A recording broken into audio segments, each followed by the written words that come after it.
name is Shayna and I'm the author of the blog Hello There Homestead. Today we're going to be actually working on some kombucha.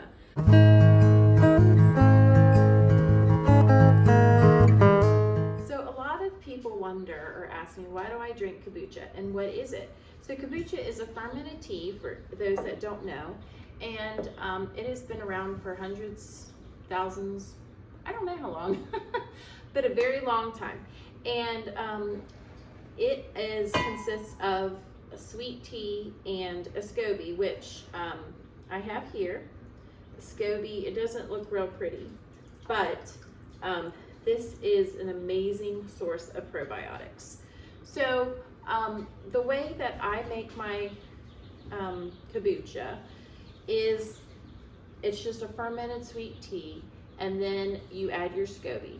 Now, a SCOBY can be bought online, or it can be passed on from a person that already has kombucha going, and then what you do is you can actually separate the SCOBY, which I'm going to do today, because if your SCOBY gets too large, the kombucha gets vinegary, and I'm not a fan of that. Last month, I have been drinking kombucha probably half a cup a day, every day. So that's about 30 days, and maybe a little longer. I've done kombucha in the past, and the reason I didn't stay consistent with it was because it's very expensive in a little bottle. It's probably $3 or more, or 2 for $6, and it really adds up if you buy it. So I wanted to try to make my own. One of my great friends, she actually passed along her SCOBY to me, thank you, and I decided to make my own. So I drank it for a month, and a lot of people have great results from drinking kombucha because it's a probiotic. It is a great probiotic.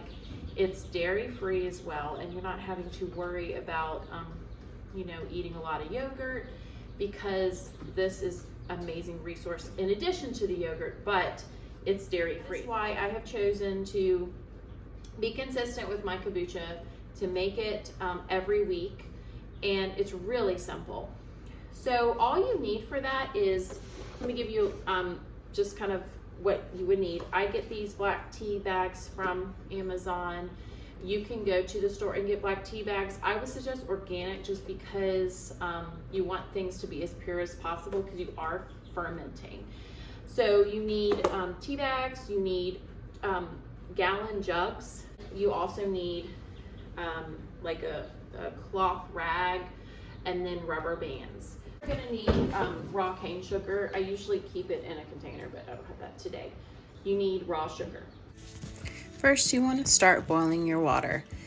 For this recipe, I did 2 gallons of boiling water, but if you're starting out, just do 1 gallon of boiling water. So the next step is to pull your SCOBY out of your last batch. If you're getting a SCOBY from somebody, just ask them to give you a cup of the liquid of their SCOBY. So just put your SCOBY aside with 1 cup of liquid if you're making 1 gallon. Next step is to put the tea bags in your boiling water. You want them to steep 15 to 20 minutes. Like I said, 1 gallon, and I usually use 8 tea bags. It sounds like a lot, but I like mine super strong. After the tea steeps, I usually put it into the gallon jug, but I had issues of it cracking in the past. So put a little bit of water on the bottom, make sure it's filtered water, and the sugar, and pour it in your jug. So it will be 1 cup of sugar for a gallon. Next, what you want to do is put your SCOBY into your jug. And if you're just doing 1 gallon, you just put your SCOBY in there, and then a cup of the last SCOBY liquid. Whatever you do, do not put your SCOBY in hot tea. I usually let it cool from 4 hours or overnight, because a lot of times if you add it when it's hot, it will kill your SCOBY.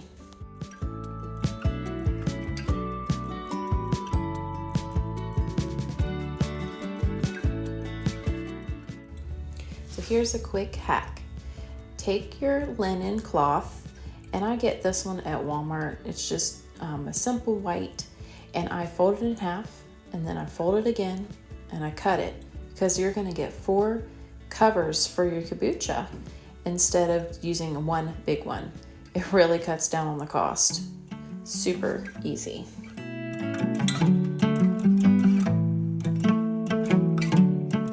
Take your cloth and cover your kombucha, and then you're gonna put a rubber band over it to tighten it up.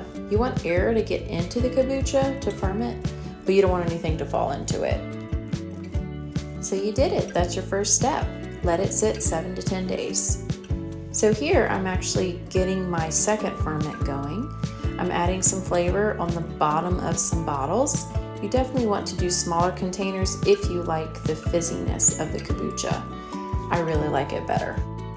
Today I am making an orange and strawberry kombucha, and this has been my kids' favorite flavor so far. We've tried blueberry and also just putting some basic maple syrup in it. They also like putting fresh ginger in there as well.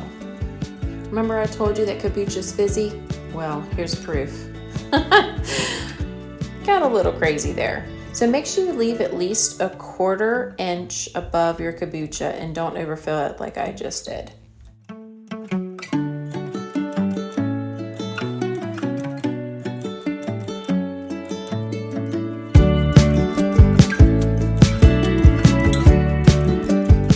Let's try this again. So leave at least 1/2 inch above the bottle typically, so it gives it room when you open it that it doesn't explode everywhere. Now here's a little tip. If you want to do kombucha and you get it from the store, or even when you open your own, make sure you flip it upside down and then flip it back up. Never shake kombucha or you may have an explosion on your hand.